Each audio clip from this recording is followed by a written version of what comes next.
मी स्वतः YouTube browse करत होतो आणि माझं एक भाषण दिसलं, त्याला काहीतरी सबटायटल होतं म्हणून मी ते उघडलं. मीच भाषण करत होतो, आवाजही माझाच होता, पण भाषण वेगळंच होतं. मी सांगत होतो की परवाच कुठल्या तरी डॉक्टर शेट्टीचं एक औषध मी वापरलं आणि हे अतिशय चांगलं औषध होतं आणि आपण देखील हे औषध वापरा. आता डॉक्टर शेट्टी काळा का गोरा मी बघितलेला नाही.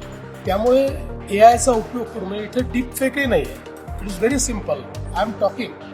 फक्त त्यांनी माझ्या भाषणाशी, माझ्या लिप्सशी सिंक्रोनाइज करून माझ्याच आवाजातलं दुसरं भाषण हे त्या ठिकाणी टाकलं आणि एखाद्याला बेमालूमपणे असं वाटावं की मी खरोखरच कुठले तर डॉक्टर शेट्टी का कोण आहेत त्यांचं औषध घेऊन सगळ्यांना रिकमेंड करतो. गोष्ट लहान आहे, पण आपण लक्षात घेतलं पाहिजे की सायबर स्पेसमध्ये, डिजिटल स्पेसमध्ये एआय आल्यानंतर ज्या प्रकारच्या आता वेगवेगळ्या गुन्ह्यांच्या संभावना तयार झालेल्या आहेत त्या अतिशय अनंत अशा प्रकारच्या आहेत आणि म्हणूनच याच्यावर उपाय काही असेल तर तो अवेअरनेस. आणि आज ते आपण बघतो.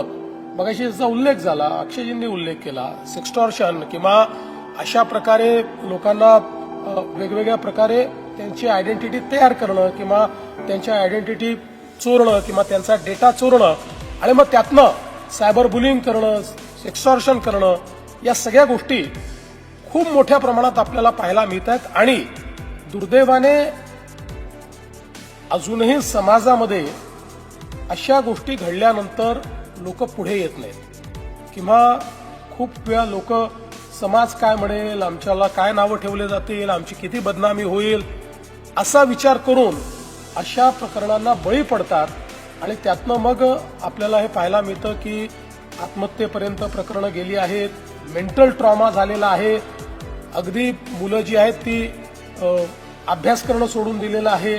अशा अनेक गोष्टी आपल्याला त्या ठिकाणी पाहायला मिळतात. आणि म्हणून मला असं वाटतं की या सगळ्या गोष्टी they are connected to awareness. मोठ्या प्रमाणात हे अवेअरनेस तयार करणं हे अत्यंत गरजेचं आहे. लोकांपर्यंत या गोष्टी पोहोचल्या पाहिजेत. ही जी मूल्य आहेत ती मूल्य तयार करून काय केलं पाहिजे, डूज अँड डोंट्स ज्याला आपण म्हणतो, काय केलं पाहिजे आणि काय करू नये हे देखील पोहोचणं अत्यंत गरजेचं आहे.